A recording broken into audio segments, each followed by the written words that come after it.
Et ça tient à diverses choses, ça tient à son rythme, ça tient à ses images, ça tient au fait qu'il arrive à toucher des choses très profondes chez nous, qui ne demandaient qu'à être exprimées en fait. Et en même temps une surprise, parce qu'il n'est jamais tout à fait là où on l'attend.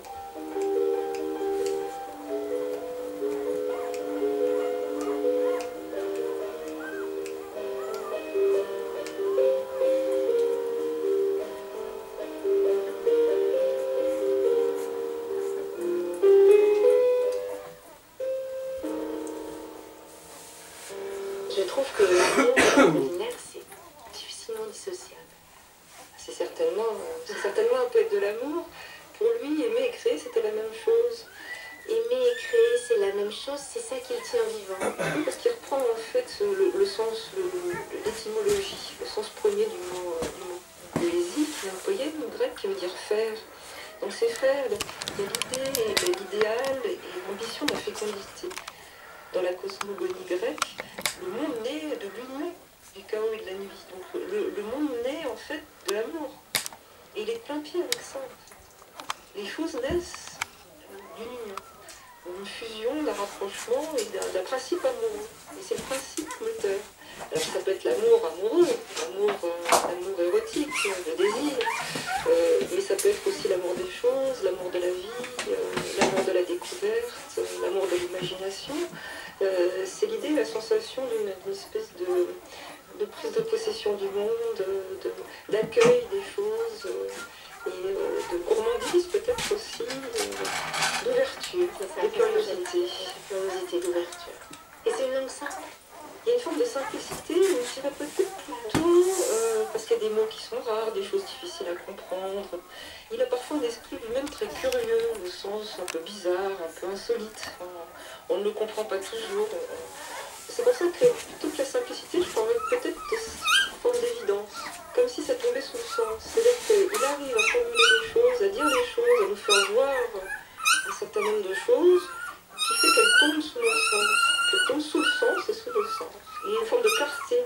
C'est pas pour rien qu'il s'appelle Apollinaire. D'une certaine manière, il illumine un certain nombre de choses, mais il laisse aussi des choses dans l'ombre. Il en creuse certaines autres, et c'est justement ce qui est différencié. Entre l'ombre et la lumière, il y a toujours beaucoup d'ombre et de lumière dans sa poésie, en fait.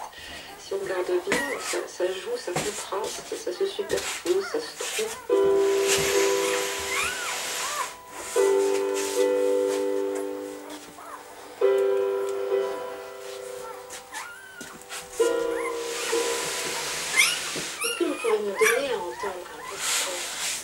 Marie, parce que ça c'est un poème de fin d'amour, c'est un poème nostalgique, puisque Marie Laurencin, avec qui Apollinaire a une longue liaison de 5 ans, très stimulante sur le plan émotionnel, affectif et artistique, pour tous les deux.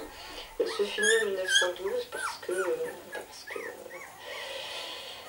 finalement elle le quitte. Elle le quitte parce qu'il n'est jamais là, il n'a pas le temps, il est par mois et par jour, il est partout dans Paris. Il n'est pas toujours très fidèle non plus. Et puis parce que Marie, c'est une femme indépendante. C'est une peintre. Hein.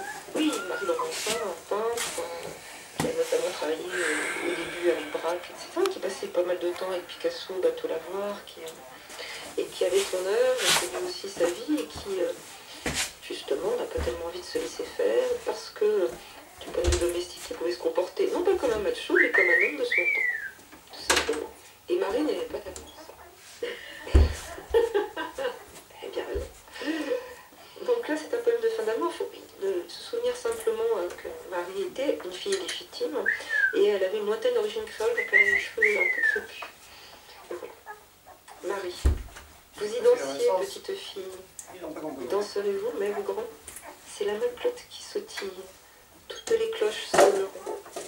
Quand donc reviendrez-vous, Marie? Les masques sont silencieux, la musique est si lointaine que le son peut venir des cieux. Oui, je veux vous aimer, mais vous aimer à peine, et mon mal est délicieux. Les brebis s'en vont dans la neige, flocons de laine et ceux d'argent.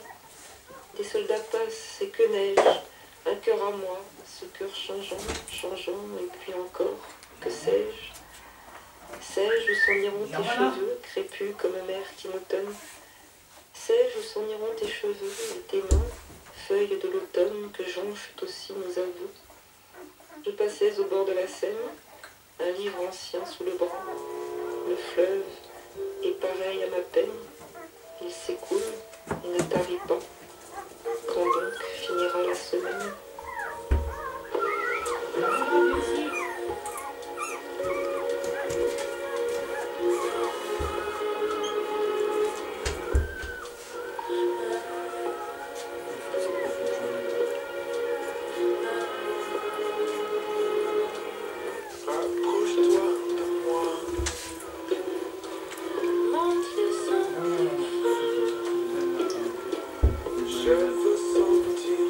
Et dis donc, tu manges votre ça fait ça, toi. Petit bébé, que fais-tu? Alors, la petite bêtise. Hop là.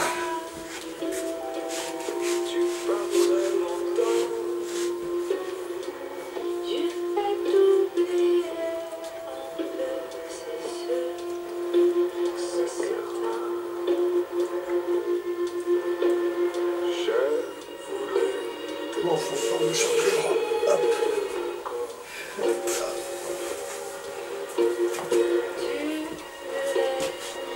Fifi, on quitte pas Feyza là.